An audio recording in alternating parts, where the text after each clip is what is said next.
করা ভারতের পিছন থেকে আক্রমণ করা চীন দেশ মুসলিম প্রতিবেশী দেশের থেকে আক্রমণের পুরো বালুচিস্তানকে আলাদা একটা দেশ হিসেবে ঘাঁটি ছিল, সেই ঘাঁটিতে হামলা করেছে।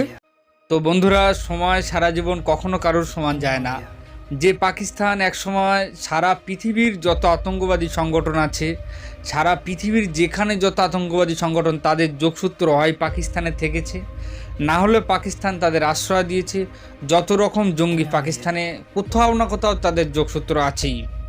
যে পাকিস্তান নিজেদের দেশের জঙ্গি সংগঠনকে মজবুত করতে আর কাশ্মীর দখল করা ভারতের পিছন থেকে আক্রমণ করার চিন্তায় নিজেদের দেশের ডেভেলপমেন্টের দিকে একদম নজরই দিইনি, সেই পাকিস্তানে কিন্তু এবার নিজের প্রতিবেশী দেশ মুসলিম প্রতিবেশী দেশের থেকে আক্রমণের শিকার হলো। পুরো ঘটনাকে বুঝতে হলে আগে পাকিস্তানের ম্যাপকে দেখতে হবে। এটা হচ্ছে পাকিস্তানের ম্যাপ।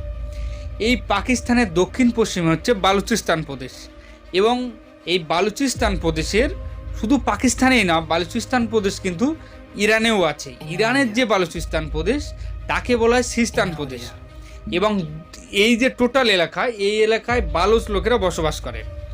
এবার পাকিস্তান হচ্ছে সুন্নি মুসলিমদের দেশ এবং ইরান হচ্ছে শিয়া মুসলিমদের দেশ। এবার পাকিস্তানের দক্ষিণ পশ্চিমে যে বালুচিস্তান প্রদেশ আছে সেখানে একটা জঙ্গি সংগঠন আছে, সেটা হচ্ছে জয়সুল আদল। এবার বালুচিস্তানের অপর দিকে মানে ইরানের দিকে যে সিস্তান প্রদেশ আছে, সিস্তান প্রদেশেও একটা জঙ্গি সংগঠন আছে, সেটা হচ্ছে জুন্দুল্লাহ।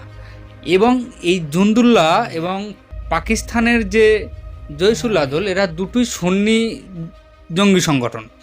এই দুই জঙ্গি সংগঠন মিলে তারা মানে লড়াই করছে যে পুরো বালুচিস্তানকে আলাদা একটা দেশ হিসেবে গড়ে তুলতে।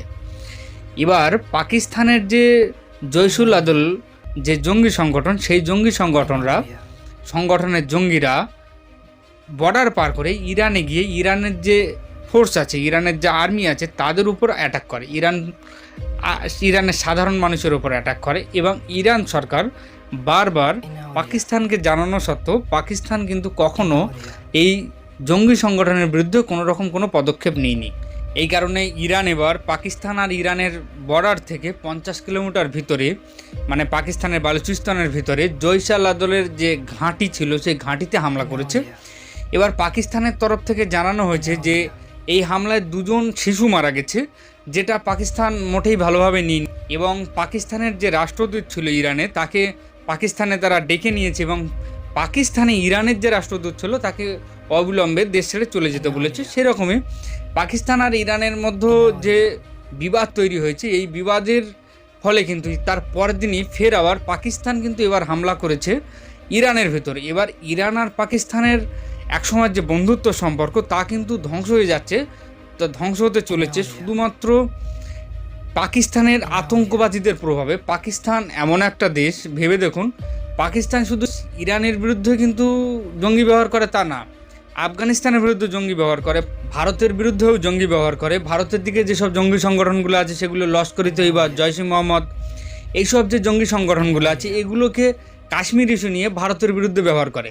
তেমনি চীনের বিরুদ্ধেও কিন্তু একটা জঙ্গি সংগঠন আছে পাকিস্তানের আর্মি কিন্তু টোটাল যে এইসব জঙ্গিদের ফান্ডিং করে, জঙ্গিদের ট্রেনিং দেওয়া হয়, জঙ্গিদের সব কিছু করায় পাকিস্তানের আর্মি। আর পাকিস্তানের আর্মিদের মদদেই কিন্তু জঙ্গিরা সব এক একটা পদক্ষেপ কিন্তু নেয়, অন্য দেশের ওপর গিয়ে হামলা করে, আর পাকিস্তান তার থেকে মানে হাত ঝাড়া দিয়ে আর কি বসে থাকে।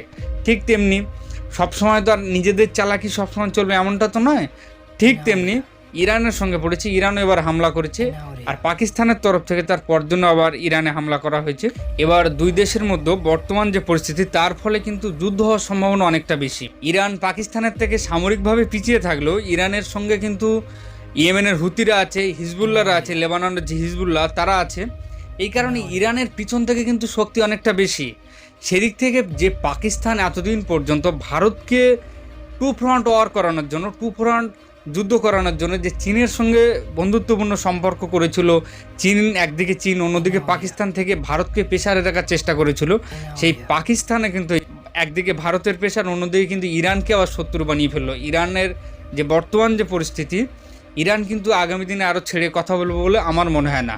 তো আশা করি টপিকটি সকলেই বুঝতে পেরেছি। ভিডিওটি ভালো লাগলে চ্যানেলটি সাবস্ক্রাইব করুন। ভিডিওটি দেখার জন্য সকলকে ধন্যবাদ। জয় হিন্দ।